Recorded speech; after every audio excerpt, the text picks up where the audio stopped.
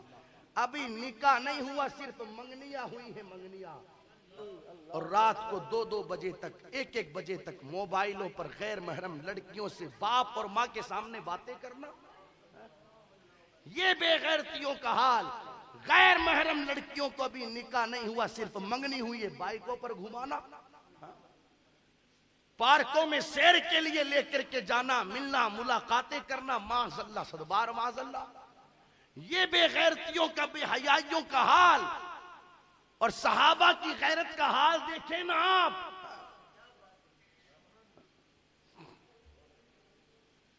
حضور پوچھ رہے ہیں علی کیوں آئے ہو؟ مگر یہی کہتے ہیں آقا آپ کے چہرے کی زیارت کرنی تھی تو علی آ گیا۔ آخر میں جا کر کے مولا کائنات نے کہا سیدہ کے لیے پیغام لے کر کے آیا ہوں۔ میرے نبی نے فرمایا ٹھیک ہے علی، سیدہ کا نکاح تمہارے ساتھ کر دیا جائے گا۔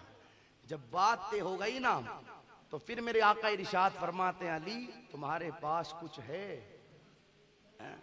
کیا فرمایا؟ تمہارے پہلے بات فائنل ہو گئی، پھر کہا کچھ ہے، اور آج حال کیا ہے؟ بات بعد میں ہوتی ہے، پہلے یہ پوچھا جاتا ہے جہیز میں دیا کیا جائے گا، لڑکی کے باپ کے پاس کیا ہے اور کیا نہیں ہے۔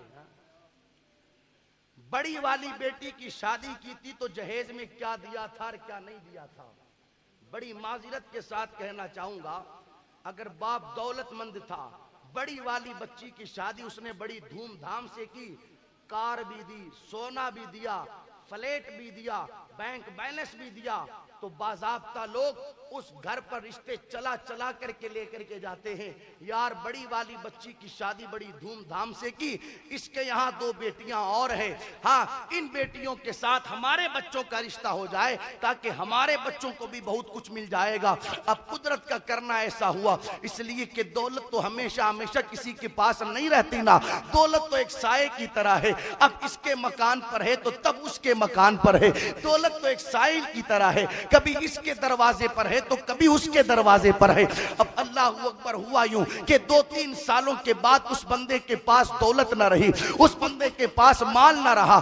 اب اس لڑکے کے باپ کو پتا چلا جس نے اپنے لڑکے کی منگنی اس دولت مند باپ کی بیٹی کے ساتھ کی تھی کہ یار وہ تو کنگال ہو گیا ہے، اس کی تو فیکٹری اجڑ گئی ہے، اس کے پاس تو مال کچھ بھی نہ رہا، وہ تو قرض دار ہو گیا ہے۔ تو 3 سال تک کی ہوئی منگنیاں بھی لوگ توڑ لیتے ہیں، اس لیے کہ اب تو اس کے پاس دینے کے لیے کچھ بھی نہیں بچا، یہ لوگوں کا حال۔ لیکن آپ دیکھیں نا مصطفیٰ جان رحمت صلی اللہ علیہ وسلم جن کو پروردگار عالم نے کائنات کے خزانوں کی چابیاں عطا فرمائی ہے، اور جن کی مالداری کا حال یہ کہ نبی فرماتے ہیں کہ اگر میں چاہوں تو یہ پہاڑ سونے کے بن کر کے میرے پیچھے پیچھے چلے، یار جن کی دولت مندی کا حال یہ کہ عاشقوں نے کہا جہاں پانی عطا کر دے بڑی جنت ہبا کر دے، نبی مختار کل ہے جس کو جو چاہیں عطا کر دے،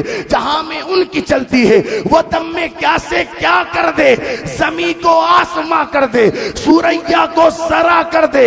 جن کی دولت مندی کا حال یہ کہ دروازے پر ایک بار کوئی مانگنے کے لیے آ گیا، پھر اسے دنیا میں کسی کے پاس مانگنے کی ضرورت نہیں پڑی، اور مانگنا تو چھوڑو یار، جس کو مصطفیٰ نے ایک بار دے دیا آج تک وہ دنیا والوں کو دیتا ہوا نظر آ رہا۔ سبحان اللہ، سبحان اللہ، نعرہ رسالت، مسلک اعلیٰ حضرت، جشن شادی خانہ آبادی۔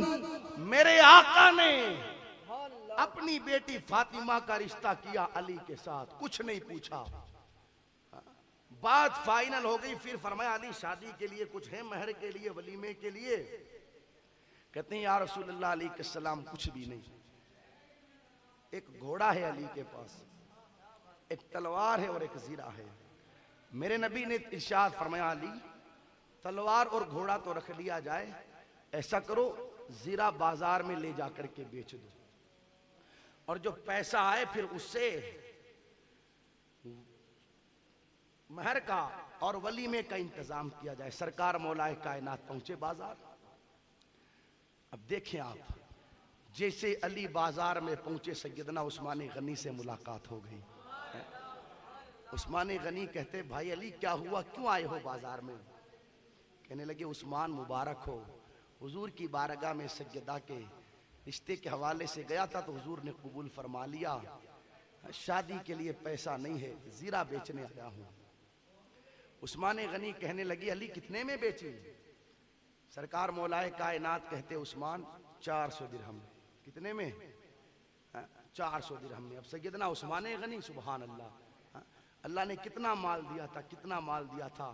آج ہمارا مال جو خرچ ہوتا ہے نا وہ اللہ اور اس کے رسول کے ناراضگی والوں کاموں پر خرچ ہوتا ہے, لیکن اللہ نے دولت بھی عثمان غنی کو دی تو عثمان غنی نے اپنی دولت بھی قربان کی تو حضور کے قدموں پر قربان کی.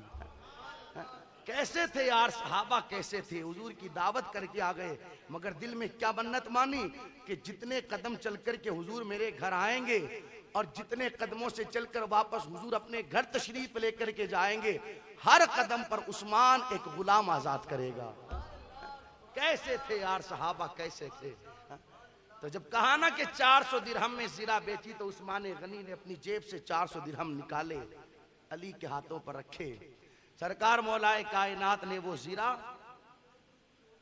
عثمان غنی کے حوالے کر دی. جب واپس پلٹنے لگے درہم لے کر, زیرہ دے کر, تو عثمان غنی نے آواز دے کر کے کہا بھائی علی لو یہ زیرہ بھی لے کر کے چلے جاؤ, وہ پیسہ تمہاری شادی کا خرچہ ہے اور زیرہ ایک بھائی عثمان کی طرف سے دوسرے بھائی علی کو شادی کا تحفہ ہے. خیر پیسہ بھی لیا, زیرہ بھی لیا, حضور کی بارگاہ میں آئے, آ کر کے سارا واقعہ بتایا. میرے نبی نے عثمان غنی کے لیے برکت کی دعا کی. المختصر اب دیکھیں نا آپ, سیدنا عثمان غنی رضی اللہ تعالی عنہ کا نکاح سیدہ فاطمہ کے ساتھ ہو رہا ہے. یار عالم تصور میں ذرا ڈوب کر کے سوچے وہ منظر کیا رہا ہوگا کہ ادھر دلہا علی بنے ہیں, دلہن سیدہ فاطمہ بنی ہے. وہ منظر کیا رہا ہوگا. آج جب کوئی بیٹا دلہا بنتا ہے تو اس کے باپ کے دل میں کیا ارمان ہوتے ہیں, کیسے ماں اپنے بیٹے کی بار بار بلائیں لیتی ہے, کیسے ماں اپنے بیٹے کو محبت بھری دعائیں دیتی ہے. جب بیٹی دلہن بنتی ہے تو ماں کے دل کو کتنی خوشی ہوتی ہے. وہ منظر کیا رہا ہوگا کہ جب علی دلہا بنے. سبحان اللہ, علی دلہا بنے, علی دلہا بنے. اور باراتی ہم جیسے اور آپ جیسے نہیں, باراتی صدیق اکبر ہے, باراتی فاروق اعظم ہے, باراتی عثمان غنی ہے, باراتی حضرت بلال ہے, حضرت طلحہ ہے, حضرت زبیر ہے, حضرت عبد الرحمن ابن عوف ہے, مصطفیٰ کے صحابی باراتی. سبحان اللہ. اور بارات کسی میرج ہال کی طرف نہیں, نہ کسی شادی بھون کی طرف جا رہی ہے, بلکہ بارات تو مسجد نبوی کی طرف جا رہی ہے. سبحان اللہ, سبحان اللہ. اور نکاح پڑھانے والا کسی مسجد کا امام نہیں, کم و بیش 1,24,000 انبیاء کا امام ہے. سبحان اللہ. جب دلہا شان کا اور دلہن سیدہ فاطمہ شان کی اور باراتی شان کے, اور جس جگہ بارات جا رہی ہے وہ جگہ شان کی, اور اللہ اکبر نکاح پڑھانے والا شان کا, جب اس پاکیزگی کے ساتھ نکاح ہوتا ہے تو پھر پیدا ہونے والے شہزادے حسن و حسین پیدا ہوا. سبحان اللہ, سبحان اللہ. اس شان کا وہ پاکیزہ نکاح تھا. اس شان کا جب بارات چلی تو کسی کی زبان پر قرآن کی تلاوت جاری ہے, کسی کی زبان پر مصطفیٰ کی نعت جاری ہے. آج دنیا میں ہم نے باراتیں دیکھی, اللہ حفاظت فرمائے. مجھے میڑتا کے تو حالات پتہ نہیں, میں تو پورے راجستھان کو نگاہوں کے سامنے رکھ کر کے بات کروں. حالت یہ ہے سید صاحب, جب بارات نکلتی ہے تو دلہے کے بے غیرت دوست 10,000, 15,000, 20,000, 50,000 روپے تک کے پٹاخے لے کر جاتے ہیں. اور جیسے ہی دلہا نکلا گھر سے باہر تو پٹاخے پھوڑے, پھر 15 قدم گاڑی چلی پھر پٹاخے پھوڑے, پھر 20 قدم گاڑی چلی پھر پٹاخے پھوڑے. اس طرف پورے راستے بدتمیزیاں ہوتی ہے. اور جب جہاں پہنچنا رہتا ہے پوری بارات کو, جب وہاں پہنچ جاتے ہیں تو دروازے پر جتنے بچتے ہیں سارے پٹاخے پھوڑ دیے جاتے ہیں تاکہ سب کو پتہ چل جائے کہ جناب آ گئے ہیں. بارات کے آنے کا 9 بجے کا ٹائم دیا تھا لیکن جناب 3 بجے پہنچ چکے ہیں. یہ حالات رہتے ہیں نا لوگوں کے. خیر اس طریقے سے باراتیں آتی ہے اور جب شام کو رخصتی ہوتی ہے تو پھر یہی بدتمیزیاں, یہی ہلڑ بازیاں کہ جب لوگ دلہن لے کر کے جاتے ہیں تو ہر چند قدم پر پٹاخے جلاتے ہیں. استغفر اللہ, 100 بار استغفر اللہ.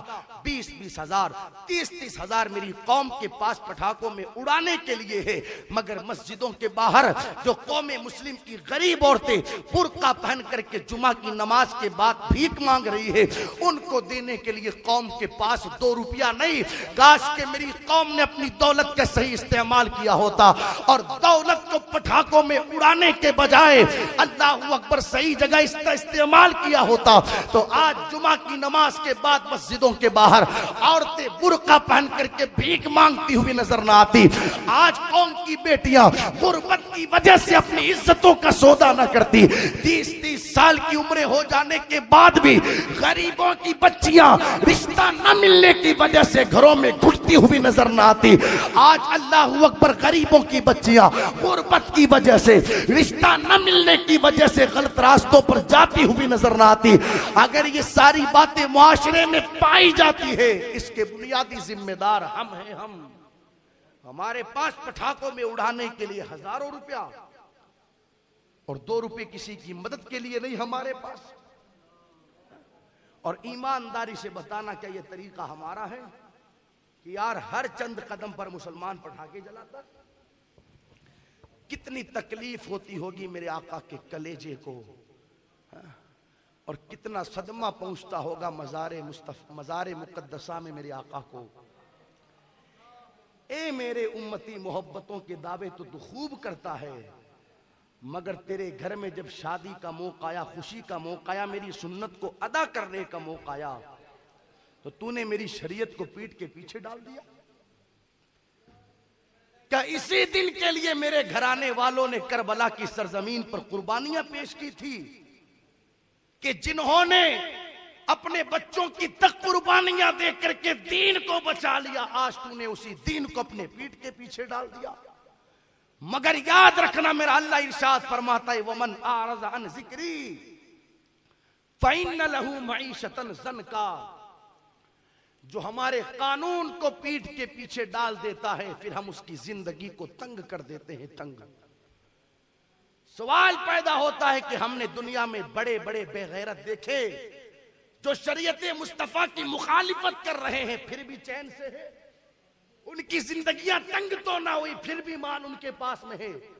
مگر مفسرین فرماتے ہیں یہاں زندگی تنگ کرنے سے مراد یہ ہے کہ ان کی قبر کی زندگی ہم تنگ کر دیتے ہیں. ایسے لوگوں کی قبروں کو اللہ پہلے چوڑائی کی طرف سے حکم دیتا ہے کہ زمین تو مل جا, پھر لمبائی کی طرف سے حکم دیا جاتا ہے کہ زمین تو مل جا. اس کی قبر کی زندگی تنگ کر دی جاتی ہے.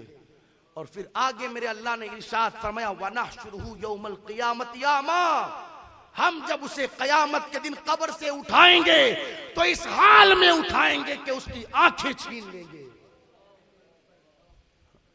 یہ دردناک عذاب ہے ان لوگوں کے لیے جو اللہ کے دین کو پیٹ کے پیچھے ڈال کر کے زندگی گزارتے ہیں. یہ طریقہ تو ہمارا نہ ہونا. ہم تو ہر جگہ شادی کی محفل میں ایک مشورہ دیتے ہیں دوستو, بارات جائے تو اس شان سے جائے کہ پورے راستے دلہے کی زبان پر مصطفیٰ کا درود رہے, سبحان اللہ سبحان اللہ, اور واپس بارات پلٹے تو اس شان سے پلٹے کہ پورے راستے دلہن دل ہی دل میں مصطفیٰ پر درود پڑھتی ہے. سبحان اللہ, کیا بات ہے. بہت. اور جب میاں بیوی دونوں کمرے میں پہنچ جائے تو دلہا اپنی دلہن سے کہے محترمہ ہم تم ملاقات بعد میں کریں گے, آؤ پہلے وضو بنا کر مصلی بچھا کر اس رب سے ملاقات کر لی جائے جس نے یہ دن عنایت فرمایا. کیا بات, سبحان اللہ. 2 رکعت نفل پڑھ کر کے اپنے رب سے ملاقات کر لی جائے. ہونا تو یہ چاہیے ہونا. اور اس کی بڑی برکتیں ہیں جو 2 رکعت نفل پڑھی جاتی ہے نا کمرے میں جانے کے بعد, بڑی برکت. ایک صحابی رسول کا نکاح ہوا تو ان کا رنگ پکا تھا, اس لیے کہ میں کالا تو نہیں کہوں گا, کیونکہ جو حضور کا صحابی ہوتا ہے پھر اس کی شان یہ ہوتی ہے کہ نہ بدر اچھا ہے فلک پر نہ ہلال اچھا ہے, چشمے بی نہ ہو تو دونوں سے بلال اچھا ہے. سبحان اللہ سبحان اللہ. رنگ پکا تھا تو کسی دوسرے صحابی کے پاس گئے, یار میرا نکاح ہوا ہے لیکن رنگ پکا ہے, پتہ نہیں میری دلہن مجھے پسند کرے گی یا نہیں کرے گی. مگر سبحان اللہ, وہ کہتے ہیں جب تم کمرے میں جاؤ تو اپنی دلہن کو اپنے پیچھے کھڑا کر لینا, 2 رکعت نفل پڑھ لینا. اس 2 رکعت نفل کی برکت سے اللہ تمہاری بیوی کے دل میں تمہاری محبت پیدا فرما دے گا. مگر ہو تو صحیح کوئی ان چیزوں پر عمل کرنے والا. بدلے اپنے آپ کو بدلے دوستو, اپنے آپ کو بدلے, اپنی زندگیوں کے دھاروں کو چینج کرے. یار شادی مسلمان کے گھر میں ہے مگر ڈی جے بج رہے ہیں. شادی مسلمان کے گھر میں اور پوری رات اسٹیجوں پر عورتیں ڈانس کر رہی ہے. شادی مسلمان کے گھر میں ہے مگر معاذ اللہ عورتوں نے اپنے سروں سے دوپٹے اتار دیے. بڑی ذمہ داری سے کہنا چاہوں گا, یا تو شادی کارڈوں پر النکاح من سنتی کی حدیث لکھوانا بند کر دے, یا پھر شادیوں میں بدتمیزی کرنا بند کر دے.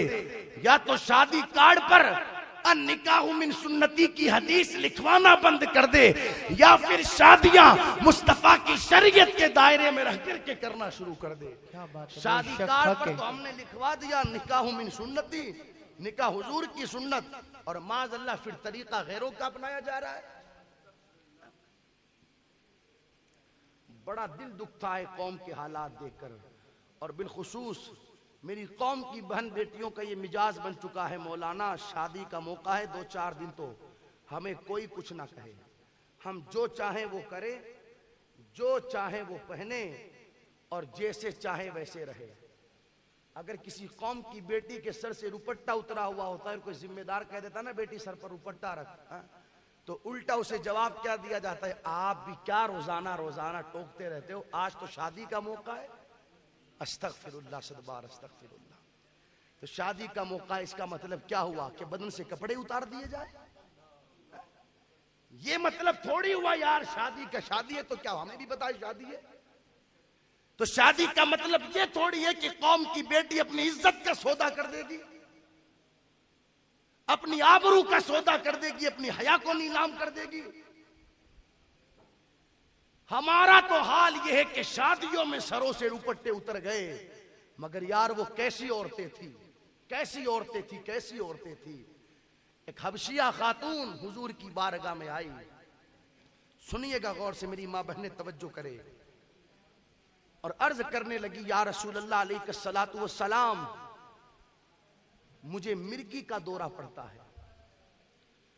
اور ہم اور آپ بخوبی جانتے ہیں کہ جب کسی کو دورہ پڑتا ہے نا مرگی کا, تو پھر حال کیا ہوتا ہے, اسے کسی چیز کا کوئی خیال نہیں رہتا, کوئی خیال نہیں رہتا. تو کہنے لگی آقا مجھے مرگی کا دورہ پڑتا ہے, نہ دوپٹے کا پتہ رہتا ہے, نہ مجھے کپڑوں کا پتہ رہتا ہے, آپ دعا کر دیں نا تاکہ اللہ مجھے شفا دے دے. میرے نبی نے ارشاد فرمایا, تیرا کہنا بالکل ٹھیک ہے, مگر تو صبر کر لے تو اللہ تجھے جنت عطا فرمائے گا. کیا فرمایا؟ اگر تو صبر کر لے تو اللہ تجھے جنت عطا فرمائے گا. مگر اب سنیے گا اس خاتون کا جواب.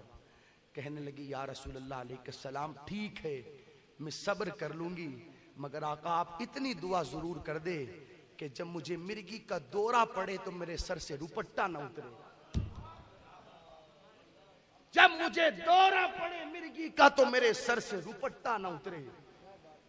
بیماری جائے یا نہ جائے اس کی پرواہ نہیں, مگر بیماری میں بھی میری حیا سلامت رہے, مجھے تو اس بات کی سبحان اللہ سبحان اللہ, کیا بات ہے, بہت یار کیسی عورتیں تھی, کیسی عورتیں تھی. میرے نبی نے اپنے ہاتھ اٹھائے اور دعا کی. سبحان اللہ. وہ دعا بھی کیسی تھی, اجابت کا جوڑا, عنایت کا صحرا, دلہن بن کے نکلی دعائے محمد صلی اللہ علیہ وسلم, اور اجابت نے جھک کر گلے سے لگایا بڑی ناز سے. جب دعائے محمد ادھر میرے آقا نے دعا فرمائی, ادھر اللہ نے اپنی بارگاہ میں قبول فرمایا. سبحان اللہ سبحان اللہ. روایت گواہ ہے کہ اس کے بعد اگر اس خاتون کو دورہ پڑتا تھا تو سر سے دوپٹہ نہیں اترا کرتا تھا. ہم نے تو شادیوں کے موقع پر سروں سے دوپٹے اتار دیے. اب تو حال یہ کہ ایسے کپڑے آئے مارکیٹ میں جن کے ساتھ دوپٹے آتے ہی نہیں ہیں, اور یہ جو آ رہے ہیں یہ دوپٹے نہیں, یہ دوپٹے کے نام پر دھبا ہے. اسے دوپٹہ کہو گے کہ یار جسے اوڑھنے کے بعد پورے پورے بال نظر آ رہے ہیں. اسے روپٹے کا نام دو گے کہ جسے چہرے پر بھی ڈالا قوم کی بیٹی نے تو پورا چہرہ نظر آ رہا ہے. اسے روپٹے کا نام دو گے کہ جس کے اندر سے قوم کی بیٹی کا پورا پورا سینہ نظر آئے, پوری پوری پیٹھ نظر آئے, اس کے پورے پورے ہاتھ نظر آئے. اسے روپٹا نہیں کہتے, روپٹے کے نام پر دھپا کہتے ہیں. اور میں تو کہوں گا کہ میری قوم کی بیٹیوں کو ان 10-10 ہزار اور 15-15 ہزار کے سوٹوں کی ضرورت نہیں کہ جنہیں پہننے کے بعد بھی آبروئے سلامت نہ رہی, بلکہ ہماری قوم کی بیٹیوں کو تو سیدہ زہرا کی ان 2 چادروں کی ضرورت ہے کہ جن چادروں پر اگرچہ 17 پائبند لگے ہوئے تھے, مگر شان یہ تھی کہ جن کا آنچل نہ دیکھا او مہر نے اس ردائے نزاہت پہ لاکھوں سلام. بدن دیکھنا یہ تو بہت دور کی بات, سیدہ کے سر کی چادر کو بھی نہ کبھی چاند نے دیکھا تھا نہ کبھی سورج نے دیکھا. سبحان اللہ سبحان اللہ. نعرہ تکبیر, نعرہ رسالت, شان فاطمہ تو زہرا زندہ باد. ان 2 چادروں کی ضرورت ہے, ان 2 چادروں کی. اور آج بھی اگر میری قوم کی بیٹی مغربی تہذیب کو دیکھنے کے بجائے سیدہ زہرا کی زندگی کا مطالعہ کرے تو میں امید کرتا ہوں کہ آج بھی آبروئے سلامت ہو. مگر شرط یہ ہے کوئی آئے تو صحیح ان کے دامن میں. کتنے افسوس کی بات, کتنے افسوس کی بات. شادیوں میں یار یہ حال, حالانکہ خوشی کا موقع ہے, ہونا تو یہ چاہیے شریعت کی اور زیادہ پابندی ہے, ہونا تو یہ چاہیے کہ آج شکر کے سجدے اور زیادہ کیے جائیں. خوشی کا موقع ہے, ہونا تو یہ چاہیے کہ آج نوافل اور زیادہ پڑھے جائے ہیں. مگر حالت یہ کہ جناب نے فجر کی فرض ہی نہیں پڑھی, کیا نفل پڑھے کیا شکر کے سجدے کرے.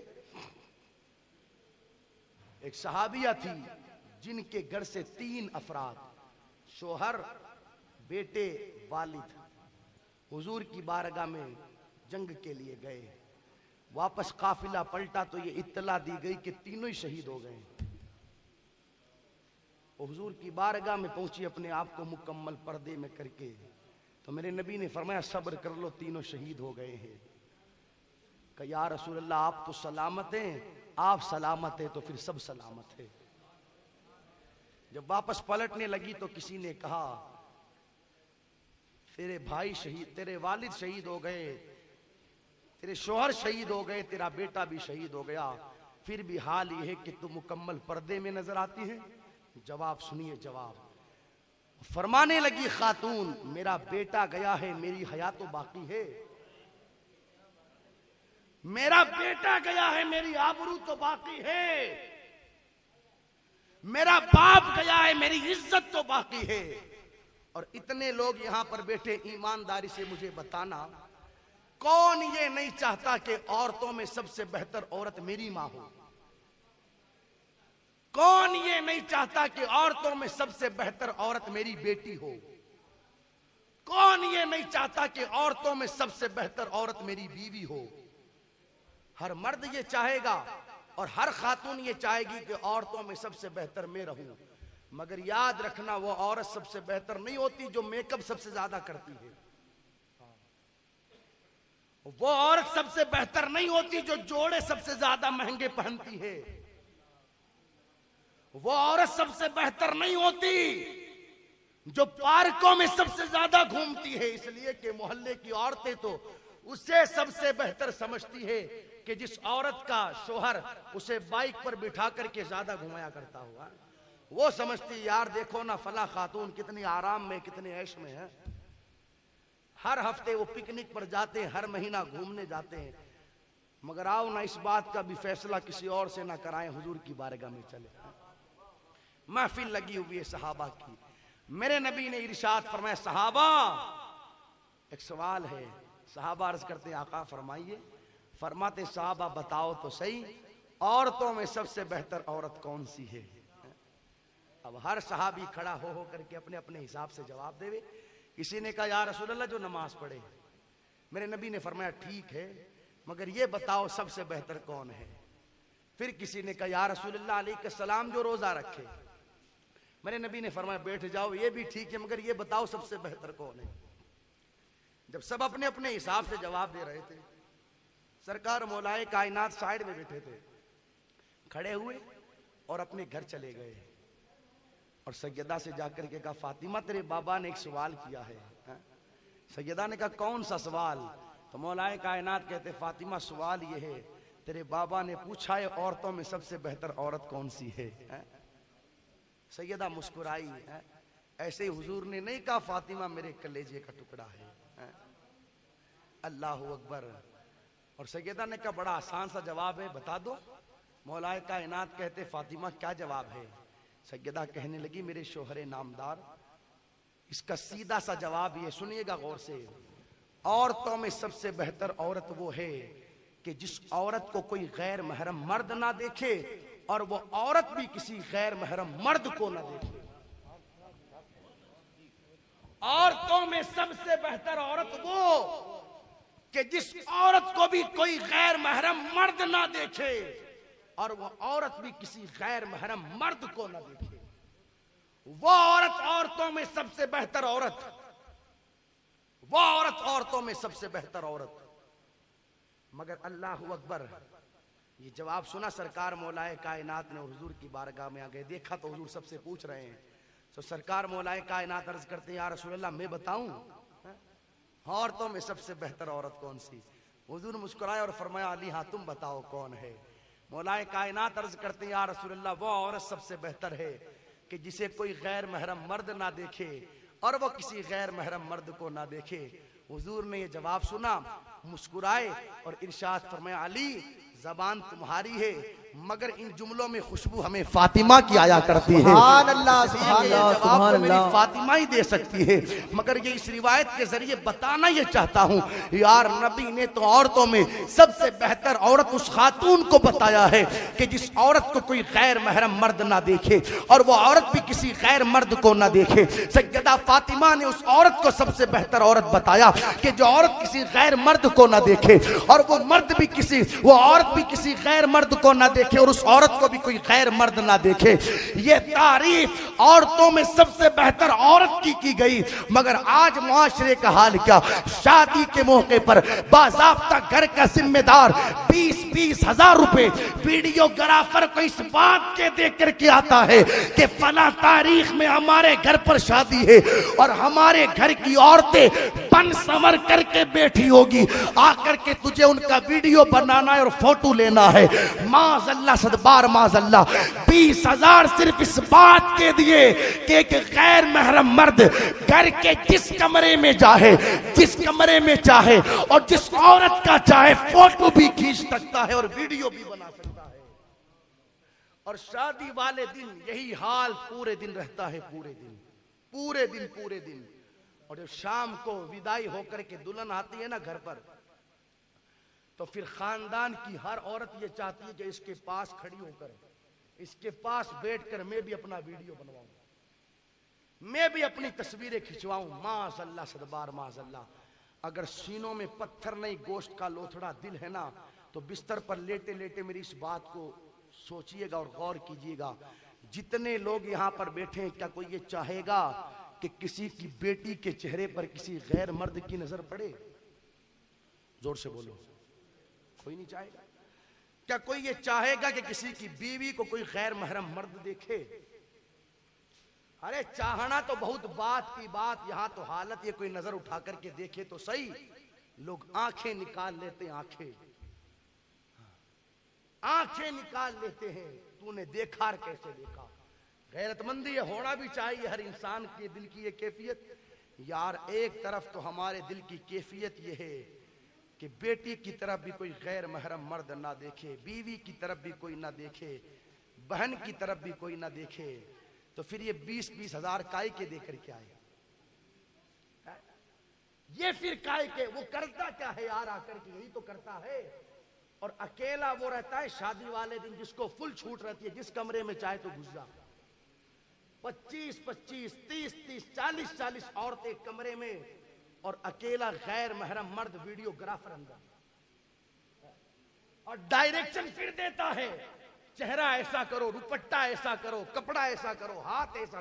معاذ اللہ یہ حالات حقیقت بیان کر رہا ہوں میں ایک ویڈیو آیا, میں خیر شہر کا نام تو کیا لوں میں, ہاں ویڈیو آیا واٹس ایپ پر, ویڈیوگرافر ویڈیو بنا رہا ہے, تو قوم کی بیٹی سے وہ کیا کہتا ہے, بہن جی اپنا ہاتھ نیچے کرو تاکہ گال نظر آئے.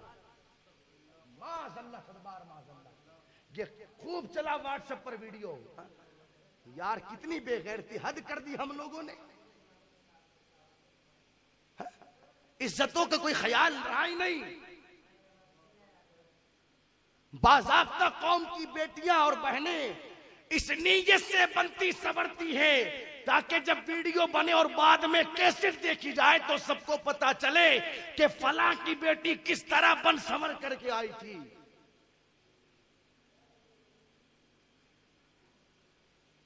اور اس سے آگے باضابطہ جب نکاح ہوتے ہیں نا تو دلہا ساتھ لے کر کے جاتا ہے, اور پوری بات پہلے ہی سمجھا دی جاتی ہے. جب قاضی صاحب جائیں نا اجازت لینے کے لیے تو قاضی صاحب سے پہلے ہی پہنچ جانا ہوگا. اگر ایک طرف گاڑی قاضی صاحب کی لگی ہے نکاح پڑھو اجازت لینے کے لیے عورت کے پاس جانے کو, تو ایک گاڑی اس کی لگتی ہے ویڈیوگرافر کی, اسے بھی ڈالتے ہیں گاڑی پر, اور قاضی صاحب سے پہلے وہ پہنچ کر کے بندوق تان دیتا ہے. یہ باضابطہ ٹریننگ دی جاتی ہے. وہ جو دستخط کرے نا دستخط, اس کا بھی ویڈیو بنانا. وہ جو کلمہ پڑھائے قاضی صاحب اور وہ پڑھے نا, ذرا اس کی بھی فوٹو لینا. معاذ اللہ صدبار معاذ اللہ. اور نکاح ہونے کے بعد جب شام کو دلہنیں گھر پر آتی ہے تو گھر کی ذمہ دار عورتیں کہتی ہے بیٹا سر سے دوپٹہ ہٹا دے, چہرے سے چادر اتار دے, اس لیے کہ تیری ویڈیو بنے گی. مجھ سے بہتر آپ جانتے ہو جن کے گھروں میں بنی ہے, جا کر کے دیکھنا. استغفر اللہ, غیرت مند انسان کا سر شرم سے جھک جاتا ہے. ہاتھوں کی ویڈیو بنی, سینوں کی, پیٹھوں کی, کھلے بالوں کی. یار جس بیوی کو ابھی اس کے شوہر نے بھی نہیں دیکھا ایک غیر محرم مرد دیکھ رہا ہے, اس سے بڑی بے غیرتی کی بات اور کیا ہوگی. سوچنا, میرے اس جملے کو سوچنا, بستر پر لے. کتنی بری بات ہے کہ جس بیوی کو ابھی اس کے شوہر نے بھی نہیں دیکھا, شوہر نے بھی اس کو ایک غیر محرم مرد دیکھ رہا ہے. کیمرے میں بھی بعد میں آتی ہے, وہ پہلے وہ غیر محرم مرد دیکھتا ہے. اور ایسا کرو اور ویسا کرو اور ایسے چہرے کرو, دوپٹہ ایسا کرو, اور معاذ اللہ سبحان. کیا یار کیا.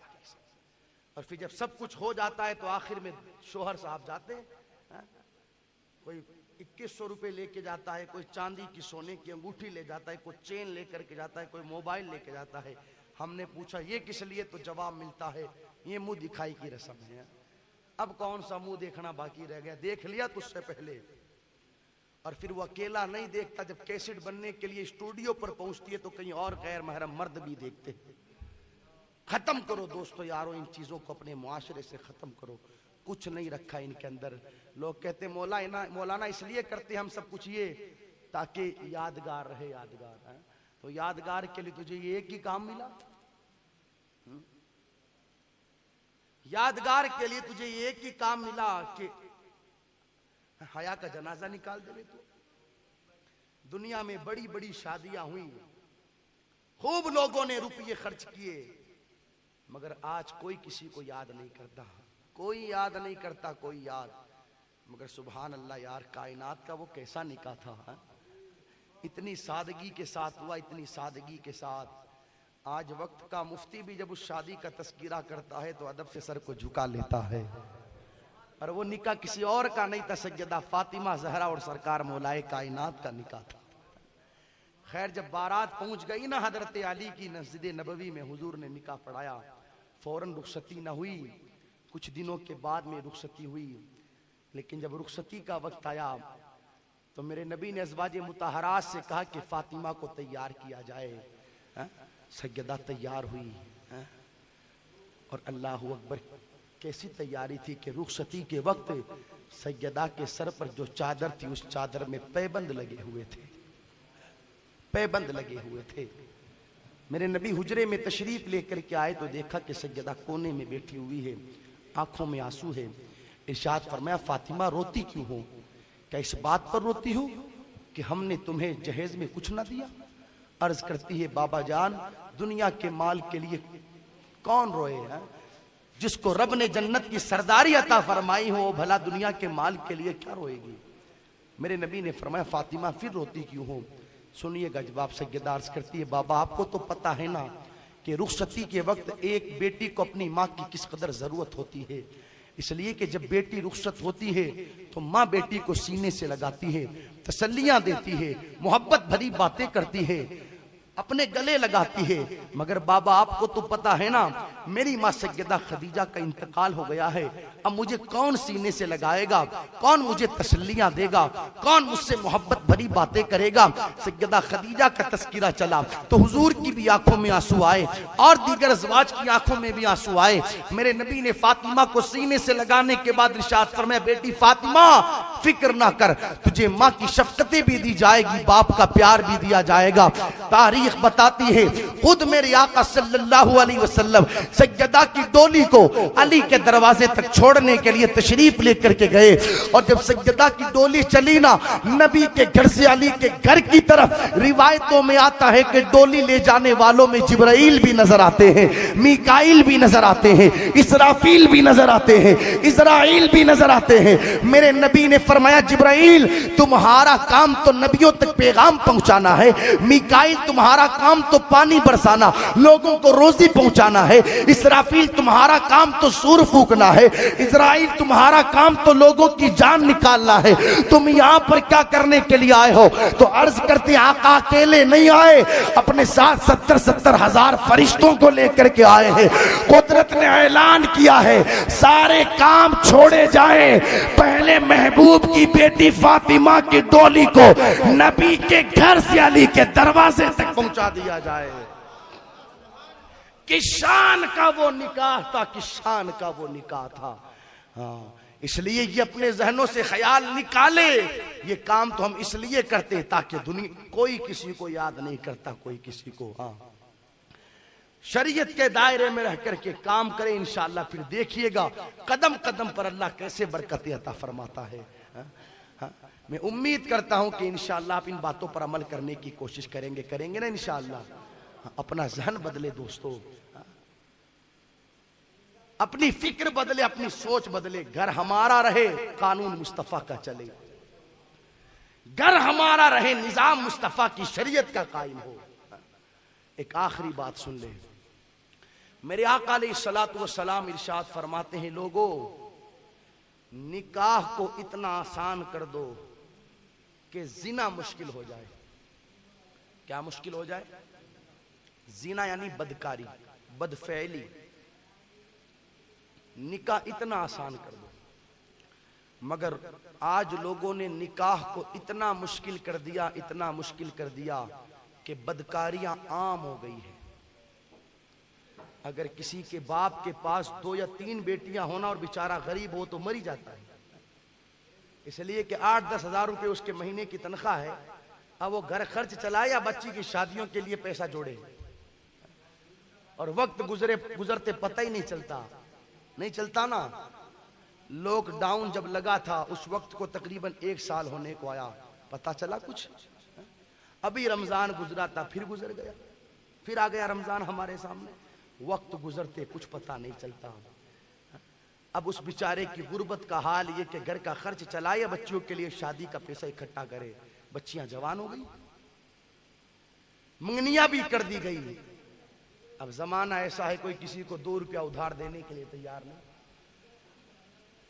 اور معاشرے نے نکاح کو اتنا مہنگا کر دیا، اتنا مہنگا کر دیا جس کی کوئی حد نہیں۔ 2 بچیوں کی شادی کرنی ہے تو جب تک 5-7 لاکھ روپیہ جیب میں ہونا تب تک تو وہ سوچ ہی نہیں سکتا۔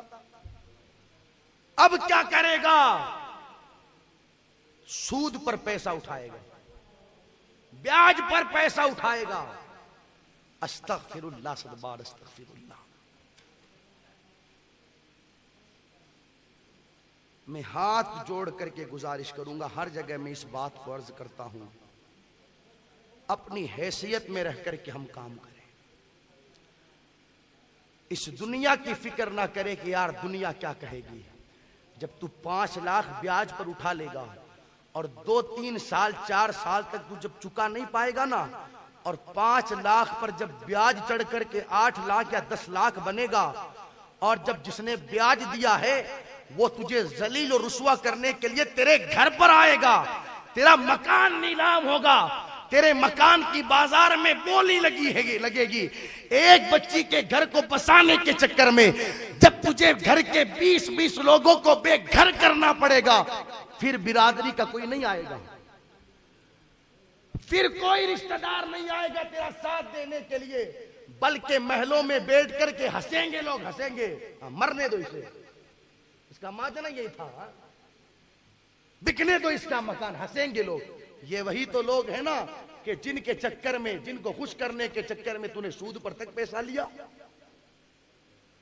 کوئی کسی کا نہیں بنے گا ایسے ماحول میں، سب بیٹھ کر کے تماشا۔ اور یہ کوئی میں ہوائی فائرنگ نہیں کر رہا ہوں، منبر رسول پر بیٹھا ہوں، واللہ یہ معاملات ہم نے دیکھ رکھے ہیں۔ 3 لاکھ روپے لیے تھے باپ نے، 3 لاکھ روپے، بیاج لگتے 9 لاکھ پر پہنچ گیا۔ اب آ گیا جس نے پیسہ دیا تھا، یا تو مکان میرے نام کرو یا پھر پیسہ لاؤ۔ 8-10 ہزار روپے مہینے کی تنخواہ، کہاں سے پیسہ لائے؟ علاقے میں باضابطہ اس مکان کا ریٹ طے ہوا 15 لاکھ روپیہ، جتنا اس کا بنتا تھا اس نے کاٹ لیا، اوپر کا پیسہ دے کر کہا فلاں تاریخ کو مکان خالی کر دو۔ ہم نے پوچھا اس مکان میں کتنے لوگ رہتے تھے، تو بتایا گیا 30-35 لوگ، بچے سب ملا کر ایک کے مکان گھر کو بسانے کے چکر میں کر دیا نا 30-35 کو بھیگا۔ کس نے کہا ہم کو، کس نے کہا یہ سب کرنے کے لیے؟ نکاح ہے کیا؟ نکاح ہے کیا؟ اصل جو نکاح ہے نا وہ یہی ہے، لڑکی سے اجازت لے وے 2 گواہوں کی موجودگی اور وکیل صاحب کے سامنے، اور لڑکے کو قبول کروا دے وے، اس کا نام نکاح ہے۔ اتنا آسان ہے نکاح، مگر کتنا مشکل کر دیا۔ 1-1 لاکھ روپے کے تو صرف دلہن کے کپڑے آ رہے ہیں، دلہن کے۔ میں پھر کہوں گا، مجھے میڑتا کے حالات پتا نہیں، میں تو پورے راجستھان کو نگاہوں کے سامنے کر کے 25-25 ہزار روپے کے صرف لہنگے آ رہے ہیں، لہنگے، یہ عام جنرلی بات کر رہا ہوں میں، ہاں۔ اور اگر 2 روپے کسی کے باپ کے پاس میں ہیں، 1.5 لاکھ روپے کا لہنگا، 2.5 لاکھ روپے کے لہنگے تک آ رہے ہیں دلہنوں کے، اور اس لہنگے کو پہننا کتنی دیر ہے؟ مشکل سے 2 گھنٹہ، مشکل سے 3 گھنٹہ، یہ حال۔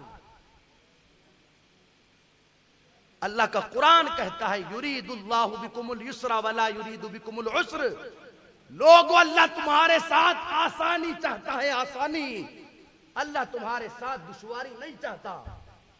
ہم خود اپنے آپ کے ساتھ کیوں دشواری چاہ رہے ہیں یار؟ کیا 10,000 کے سوٹ میں شادی نہیں ہو سکتی تھی؟ میں گزارش کروں گا بیٹیوں سے کہ اپنے باپ سے بیجا فرمائشیں نہ کی جائے، اس کی حیثیت ہے نہیں بیچارے کی، اور بس زبردستی کی فرمائشیں، وہ 15,000 والا ہار بھی دلایا جائے گا۔ اور میں نے فلاں کی بیٹی کو دیکھا تھا کہ وہ 4-5 ہزار روپے والے جوتے پہنی ہوئی تھی یا سینڈل پہنی ہوئی تھی۔ میری شادی میں بھی وہی آنے چاہیے، وہ 20-25 ہزار کا لہنگا ہم نے دیکھا تھا مارکیٹ میں، ہم کسی کے ساتھ گئے تھے تو ہم وہی لے کر کے آئیں گے۔ یار اگر باپ کی حیثیت رہتی ہے نا تو بیٹی کو کہنے کی ضرورت ہی نہیں پڑتی، اس لیے کہ باپ کو جو پیار اپنے بیٹے سے نہیں رہتا نا، اس سے کہیں زیادہ اپنی بیٹی سے ہوتا ہے۔ یہ بات اور ہے سید صاحب کہ بیٹے کی پیدائش پر خوشی زیادہ ہوتی ہے بنسبت بیٹی کے، مگر آگے چل کر کے جو محبت باپ کو اپنی بیٹی سے ہو جاتی ہے وہ بیٹے سے نہیں ہوتی۔ یہ محبتوں کا آخر جو ہمیں سلسلہ نظر آ رہا ہے یار، یہ کہاں سے ہوا چالو، یہ کہاں سے شروع ہوا؟ اس لیے کہ یہی تو باپ تھا نا جو بیٹی کی پیدائش پر اللہ اکبر اسے زندہ ہی دفن کر دیتا تھا۔ ہاں، کسی کو اپنا داماد بنانا بھی پسند نہیں کرتا۔ واللہ ماننا پڑے گا یہ صدقہ ہے ان محبتوں کا جو محبتیں میرے آقا اپنی بیٹی فاطمہ سے فرمایا کرتے تھے کہ آج باپ کو خوشی اگرچہ زیادہ بیٹے کی پیدائش پر ہوتی ہے، مگر باپ کو پیار بیٹے سے زیادہ اپنی بیٹی سے ہوا کرتا ہے۔ تو بیٹیوں کو تو کہنے کی ضرورت ہی نہیں، باپ کی حیثیت رہے گی تو خود ہی لا کر کے دے دے گا، مگر بیجا فرم روتے ہیں جب نماز پڑھنے آتے ہیں تو بتا دے امام صاحب کیا بتائیں، ہم تو مجبور ہیں، کہیں نہ کہیں سے تو کر کر کے لا کے دینا ہی پڑتا ہے۔ مگر میں کہنا چاہوں گا اس قوم کی بیٹی سے، تیری شادی کا موقع آیا تو تو نے اپنے باپ کو بھکاری بنا دیا، 50,000 اس سے لے کر کے آئے، 20,000 اس سے لے کے آئے، 15,000 اس سے لے کے آئے، یہ کون سا طریقہ یار؟ سود پر پیسہ نہ لیا جائے۔ اگر آپ کو سخت ضرورت ہے 2 روپیہ آپ کسی سے ادھار لے لو، مگر سود پر کبھی پیسہ نہ لینا۔ ہم اپنی زندگیاں تو تباہ کریں گے جو کریں گے ہی، آنے والی نسلوں کی تک زندگیاں تباہ کر دیں گے۔ نکاح کو آسان کرو، نکاح کو آسان، ہاں حضور کی شریعت کے دائرے میں رہ کر کے نکاح کریں گے تو انشاءاللہ پھر اس نکاح کی برکتیں اللہ قدم قدم پر ہمیں عطا فرمائے گا۔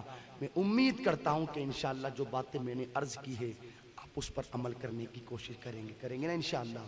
حالانکہ کہنے کے لیے باتیں کئی ساری ہے، مگر کسی نے کہا تھا طوفان نوح لانے سے اے چشم فائدہ 2 اشک ہی بہت ہے، گر کچھ اثر کرے۔ اللہ ہم سب کو عمل کی توفیق عطا فرمائے۔ اللہ کا قرآن کہتا ہے قل بفضل اللہ وبرحمتہ فبذلک فلیفرحوا، اے محبوب آپ فرما دو لوگو تمہیں اللہ کا فضل ملے، اس کی رحمتیں ملے تو تم خوشی مناؤ۔ کیا کرو؟ خوشی مناؤ۔ خوشی منانے سے اسلام نہیں روکتا، بلکہ اسلام تو خوشی منانے کا حکم دیتا ہے، مگر شرط یہ ہے کہ شریعت کے دائرے میں رہ کر کے خوشی منائی جائے۔ سمجھ میں آ رہی ہے میری بات؟ خیر، اللہ اس محفل کو اپنی بارگاہ میں قبول فرمائے، ہونے والے میاں بیوی کے درمیان اللہ محبتیں پیدا فرمائے، اللہ خوب برکتیں دے، زمینی آسمانی بلاؤں سے حفاظت فرمائے۔ بلند آواز سے کلمہ شریف پڑھ لیں، لا الہ الا اللہ محمد رسول اللہ صلی اللہ تعالی علیہ وسلم۔ کھڑے جائیے چند شعر صلی اللہ علیہ وسلم۔